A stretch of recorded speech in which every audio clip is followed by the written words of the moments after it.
Welcome to BTS. Bedah trik sosmed.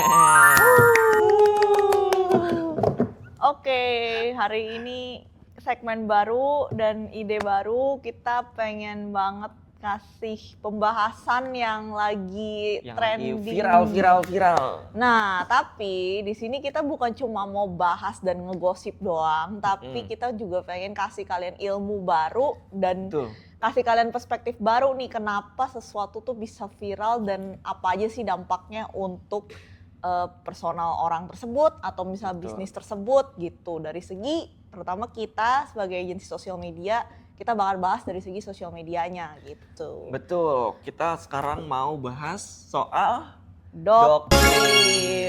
Makanya tuntut dong Doktif, tuntut. Skartit, kalau kejeduk gimana? Ayo, tantrum nggak ownernya? Oh, lagi rame banget iya, nih siapa ya, sih nggak tahu nih, apalagi yang terakhir tuh berantem penontonnya sampai 400.000 tuh. Jadi kayaknya nih emang udah rekor viral ya banget. Itu ya? Rekor penonton berantem terbanyak. Iya, itu kayak ini apa ya, satu kasus yang baru-baru banget ini yang menggemparkan sosial media, dan uniknya dia itu emang terkenalnya purely di sosial media guys. Jadi nggak kayak di mana-mana, nggak ada berita out of nowhere tiba-tiba dia muncul gitu loh, seorang dokter detektif gitu. Makanya kita mau bahas siapa sih kira-kira Doktif ini. Kita mulai dari awalnya dulu kali Kak. Iya. Nah, pertamanya tuh dia tuh cuma seorang konten kreator dokter yang uniknya dia tuh emang langsung pakai topeng guys. Jadi dia tuh langsung pakai topeng yang unik, yang lucu-lucu gitu bentukannya, dan dia tuh ngebahas tentang skincare justru yang kalau banyakan orang banyak bahas skincare yang bagus-bagus, dia justru bahas skincare yang jelek-jelek gitu. Iya, skincare abal-abal, skincare yang suka overclaim tuh, dia suka bahas itu tuh. Nah, justru dia malah nembak skincare dan nama-nama skincare langsung, dimana kadang orang tuh nggak mau, terlalu takut ya untuk membahas dan malah jadi ranah hukum soalnya kan, itu kan sensitif banget. Dia malah berani bahas itu. Dan juga dia tuh berani banget bawa data dari uji lab gitu, jadi omongannya tuh benar-benar bisa dipercaya gitu. Oh iya, di sini dia bilang dia biasanya uji lab di SIG Laboratory ya. Iya, dia bilang di situ. Iya, lembaga profesional dan industri pengujian obat dengan teknologi canggih dan akreditasi yang jelas. Jadi tuh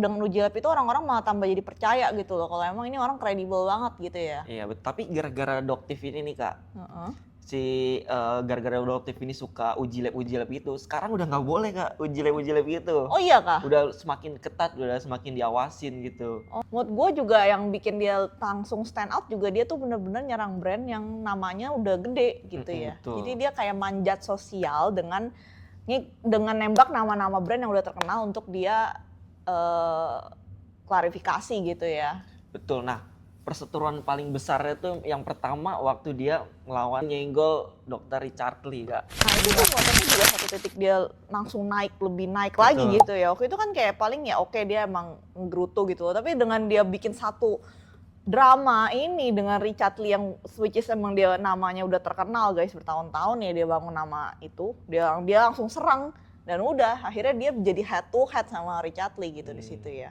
Itu kasusnya kenapa sih awalnya? Waktu itu sih awalnya gara-gara dia tuh ngeritik produk skincare-nya dari Richard Lee. Katanya tuh skincare-nya dia tuh kayak repackaging gitu. Jadi kayak skincare yang lain gitu, terus di repackaging pakai brandnya dia kayak gitu. Oh, yang katanya. tomat Iya, itu ya. Betul. Dipakein stiker tomat katanya guys. Itu gue jujur nggak terlalu ngikutin skincare gimana banget. Tapi yang gue tahu awalnya dia cuma nyerang dari segi skincare-nya, akhirnya tuh si Richard Lee-nya tuh secara personal juga diserang sama dia. Akhirnya jadi adu saling ini ya, serang personal. Iya, dan itu semua dilakukan di konten. Jadi tuh mereka saling bikin video lah, saling ngehujat lah. Nah, pertamanya tuh si Doktif cuma bikin video-video skincare ya, lama-kelamaan tuh dia tiba-tiba nyerang personal Richard Lee dari segi masalah gelar S2-nya. Gelarnya, terus izin prakteknya juga dipertanyakan, lama-lama makin kesana gitu. Bahkan dia sampai nyerang dari segi fisik. Oh iya benar. Iya, dia tuh sampai nyerang fisiknya loh, dia sampai ngata-ngatain Richard Lee-nya apa ya waktu itu? Suneo, betul. Udah, itu Suneo, kata-kata pertama dari dokter detektif coy. Lo bayangin. Dan menurut gue itu juga momen dimana mungkin ada orang yang awalnya nggak terlalu suka nih sama si Richard Lee nih. Nah, begitu si dokter detektif ini berani langsung nyerang si Richard Lee dengan powernya itu dan somehow netizen ngedukung dia, akhirnya orang-orang yang gak suka sama Richard Lee itu juga berdiri dan bantu dia buat nyerang si Richard Lee ini dan akhirnya dia tuh powernya tambah gede. Nah dia tuh juga dibantu dengan berbagai influencer juga ya di situ ya waktu itu. Pokoknya itu backstory-nya dan sekarang dia ramenya itu yang akhir-akhir ini yang terakhir. Baru-baru ini nih. Terakhir sampai kita bikin video ini adalah perseteruan dia dengan SS ya. Ini ada di dalamnya guys. Berarti nggak tahu ini apa ya. Silakan dibuka. Aku tahan dia memang gak mau pulang karena aku sambil menunggu jawaban dari mana dia bawa krim polosan itu. Aku mau tahu ini sindikat apa yang menghancurkan usaha dagangan aku. Gara-garanya waktu itu si Doktif ini nge-review produk dari SS ini nih. Dia tuh nge-review produk, katanya si SS ini udah gak ngeluarin produk itu, tapi ternyata masih bisa dibeli di online gitu. Terus akhirnya si SS ini gak terima, dia nyamperin ke, kalau nggak salah ke rumahnya si Doktif ini sambil nge-live gitu kan, sambil marah-marah gitu. Nah, terus di situ si Doktifnya tuh kayak kabur gitu. Akhirnya karena saling gak terima, si SS yang ngelaporin, si Doktifnya juga ngelaporin ke polisi juga akhirnya. Laporan dah. Gitu. Nah itu juga katanya live-nya yang terakhir ya, yang rame banget ya. Yang terakhir itu. Bener-bener mereka lagi marah-marahan terus dua-duanya nggak live loh. Iya. Kita pokoknya intinya ceritanya itu gitu. untuk dokter detektif. Nah sekarang kita akan bahas dari segi sosial media. Cara dia pakai strategi dia untuk menaikkan sosial medianya dan dampak dia dari segi sosial medianya. Betul. Nah pertama gue pengen bahas dari strategi dia. Nah di sini tuh gue nggak pengen cuma bahas dari strategi sosial media ya. Sebenarnya gue pengen coba bahas dari segi ilmu komunikasinya dia ya. Menurut gue dia sangat bisa dibilang rapih dan sangat strategis banget untuk bikin dia sampai sebesar sekarang nih. Kalian harus tahu yang pertama dia itu pakai strategi namanya framing theory. Lu tahu nggak dah apa itu framing theory? Apa tuh Kak? Jadi ini strategi media ya biasanya dalam ilmu komunikasi. Di mana dia ngerangkai satu kejadian tertentu, dia bikin sedemikian rupa sehingga drama perseteruan dia dengan skincare lainnya, dengan hal-hal lainnya itu akhirnya jadi satu cerita runtutan yang bisa dinikmati sama publik gitu. Dan itu emang udah dirangkai sedemikian rupa sampai sekarang biar jadi seperti itu. Nah itu bisa dilakuin sebenarnya di media manapun, bisa lu koran lah atau di media TV lah. Biasanya kan dari dulu kita pakai media TV, tapi kan sekarang sosial media guys, itu lebih gampang diakses. Dan akhirnya dia buat dari situ gitu. Dan framing itu emang nggak bisa ngelakuin dengan satu orang doang, makanya kan dia banyak tackle dengan berbagai macam orang lain gitu, banyak pihak-pihak lain yang terlibat gitu, jadi nggak cuma dia doang. Nah itu dia eksekusi itu menurut gue sangat nice gitu dengan itu gitu. Yang kedua gue pengen bahas adalah namanya agenda setting theory. Nah di agenda setting theory ini dia tuh emang sengaja bikin satu isu yang udah diagendakan biar akhirnya semua publik masyarakat itu tertuju sama isu itu gitu. Isunya emang udah sengaja dia buat, toh dia emang sengaja untuk naikin hal negatif, kasus-kasus yang dari orang yang udah terkenal itu diangkat negatifnya, itu orang pasti langsung matanya tertuju sama dia gitu. Siapapun coba lu tembak dah semua orang terkenal, lu kasih dia gosip, lu kasih dia berita miring. Kalau misalnya lu punya berita yang valid, pasti orang matanya bakal tuju ke dia karena dia udah di atas jatuhnya. Karena emang pada dasarnya dia emang udah disorot gitu ya. Betul. Nah itu gampang banget gitu bikin jatuhin orang yang udah lagi disorot. Kalau lu datanya benar. Dan kebetulan si dokter detektif ini pintar. Datanya dia bener valid semua. Dia selalu bawa data, dia selalu bawa ilmu gitu loh. Jadi orang tuh percaya gitu. Nah dan pinternya lagi dia sampai berani bawa itu ke ranah pemerintah. Saking udah banyak hal itu disorot ke publik, akhirnya bahkan pemerintah dan aparat-aparat ini sampai ikut terlibat gitu loh dengan kasus ini gitu. Dan menurut gue itu udah berhasil banget dia bawa medianya itu bukan cuma media lagi coy, dia bawa pemerintah, dia bawa negara, aparat sampai harus berurusan dengan kondisi ini gitu.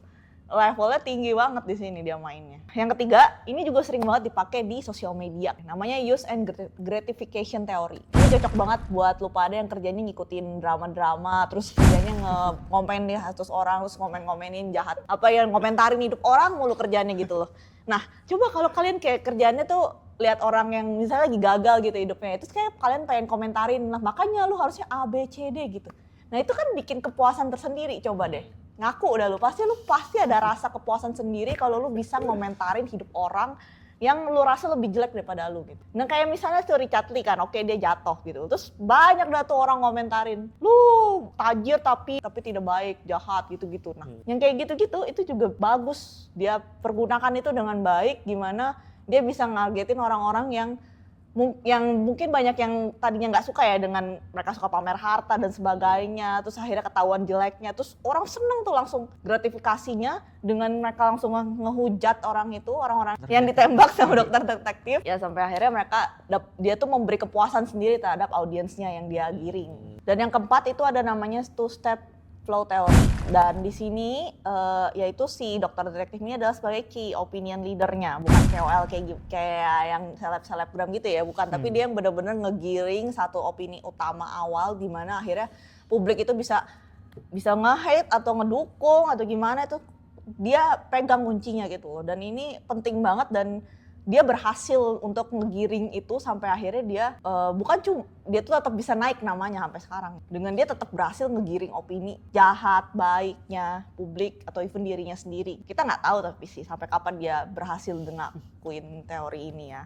Dan yang kelima, dia gunain digital rhetoric dan persuasion. Nah, ini gue bacain karena ini lumayan detail dan agak rumit ya. Jadi dia tuh pakai bahasa yang analitis tapi mudah dipahami gitu loh. Otak kita kalau dengar sesuatu, pertama dia ngasih data, tapi dia ngomongin itu secara bahasa yang mudah dimengerti atau bahkan malah bahasa yang kayak memancing emosi kita gitu ya. Akhirnya kita tuh jadi senang denger ya dan ngerasa dia tuh logis. Dan yang kedua tuh dia pakai ethos. Nah, dia pakai gelar dia bawa gelar dia sebagai dokter.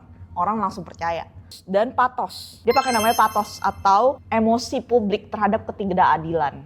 Dia bawa emosi itu, dimana kita rata-rata yang nggak suka sama orang yang memberikan sesuatu yang tidak adil atau kejahatan gitu. Kita kan manusia normalnya ingin membela gitu, ingin jadi pahlawan, ingin jadi orang yang benar gitu dalam norma hati kita gitu. Akhirnya dia bawa itu dan dia kerahkan emosi publik supaya nama dia tambah naik. Nah itu 5 teori yang gua bisa bilang dia gunakan sampai sekarang untuk bisa menaikkan nama dia gitu. Kalau menurut lu dari segi sosial media kenapa nih kok dia bisa naik banget sih? Dari sosial medianya sih banyak banget sih yang menarik banget dari konten-kontennya dia gitu. Dari yang pertama dari visualnya sendiri gitu. Dia pakai topeng kayak Anonymous gitu kan dia tuh. Jadi dia pengen menunjukkan kalau dia tuh emang identitasnya tuh kayak disembunyikan gitu. Nah itu juga menarik banget ya karena jarang banget itu ada dokter pakai topeng terus suka marah-marah review skincare yang gak bener gitu.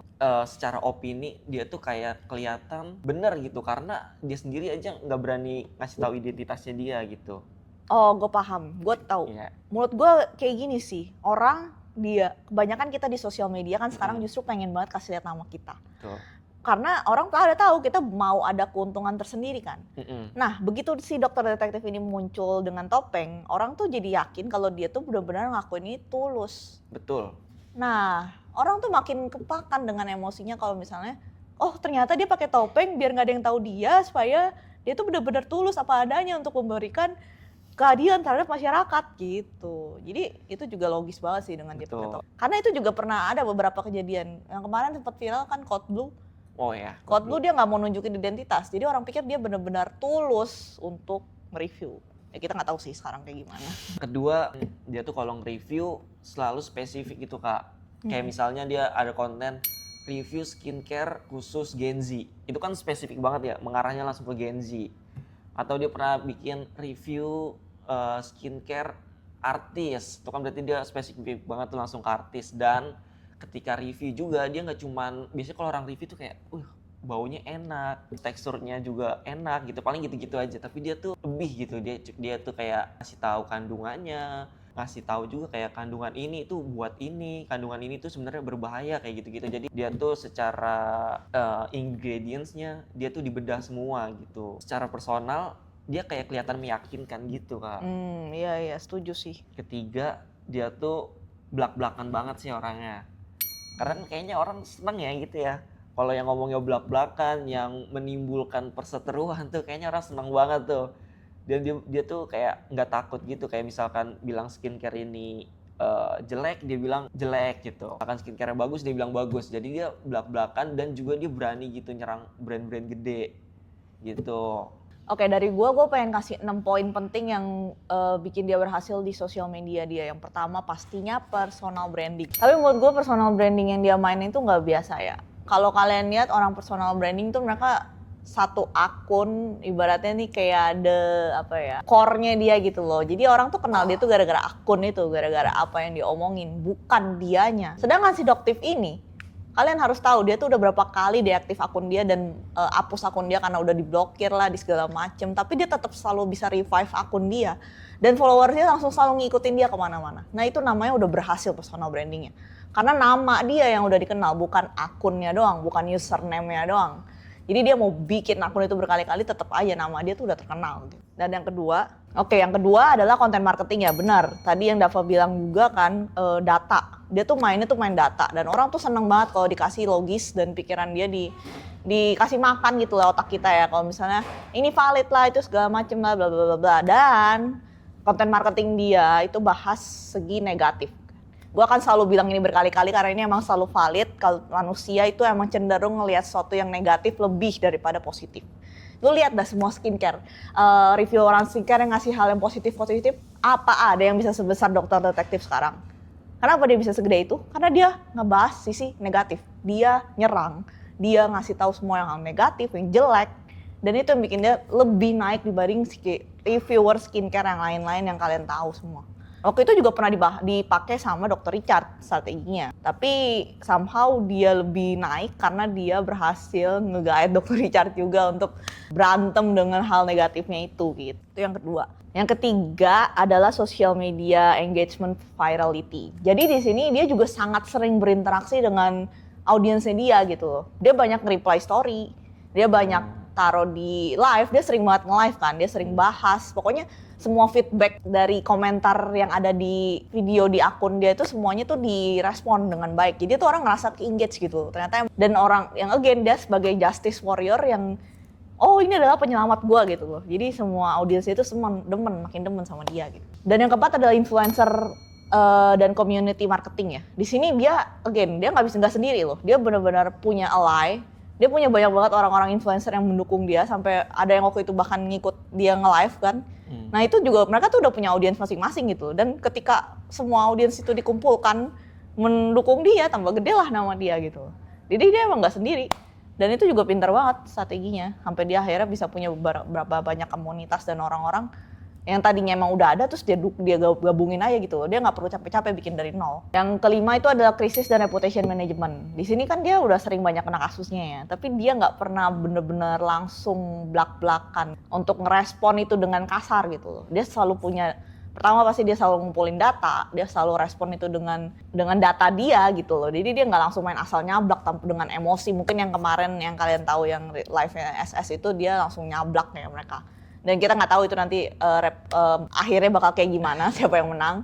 Tapi kalau misalnya dari segi Dokter Detektif ini dia selalu berhasil berkali-kali karena dia selalu bawa itu dengan data lagi gitu. Sampai akhirnya ya mungkin dari segi meja sidang kita nggak tahu yang menang. Tapi kalau dari segi audiens pasti dia udah menang guys. Orang tetap bakal dukung dia gitu dengan itu. Dan yang keenam yang terakhir adalah emotional marketing. Again yang tadi gue udah bilang dia pakai segi ketidakadilannya untuk menjadi pembawa justifikasi dan warrior untuk masyarakat sehingga dia menang untuk mengambil hati emosi masyarakat. Dan dia pakai kredibilitas atau etos, terus logos dan pantos. Jadi kredibilitas, bukti dan emosi untuk nyakinin audiens. Oke. Guys, jadi kira-kira itu dari insight yang sangat cukup deep ya yang kita udah coba bahas untuk kasus Dokter Detektif kayak gini. Ternyata banyak banget nih yang bisa diambil dari Doktif ini ya. Benar banget, dan menurut gue dia sangat, mungkin dia pastinya bukan orang lama ya, dan tapi strategi dia tuh menurut gue sangat bagus banget dan rapih untuk sampai sekarang, dan dia sampai bisa bertahan di tahap ini. Tapi kita nggak tahu ya nanti ke depannya apakah dia masih bisa bertahan dengan strategi dia seperti ini, apakah dia akan selalu menjadi si justice warrior untuk masyarakat, atau mungkin dia akan sudah lelah, atau udah saatnya mencari pundi-pundi rupiah dengan live jualan barangnya, kita nggak tahu ya. Gitu. Gimana menurut lo, Dav? Ya kita tungguin aja gimana gebrakan dia selanjutnya sih. Oke. Tapi overall segitu aja obrolan kita nih, udah banyak banget yang bisa diambil. Mungkin penonton juga nanti misalkan pengen belajar cara bikin konten bisa ditonton video kita, diulang-ulang juga nggak apa-apa ya Kak. Atau kalian pengen jadi dokter detektif kedua? Ya kita pakai teori yang udah dikasih terus Langsung dipraktekin. Bisa juga nggak apa-apa. Oke guys, kira-kira itu aja. Sampai bertemu di episode berikutnya. Dadah. Bye-bye.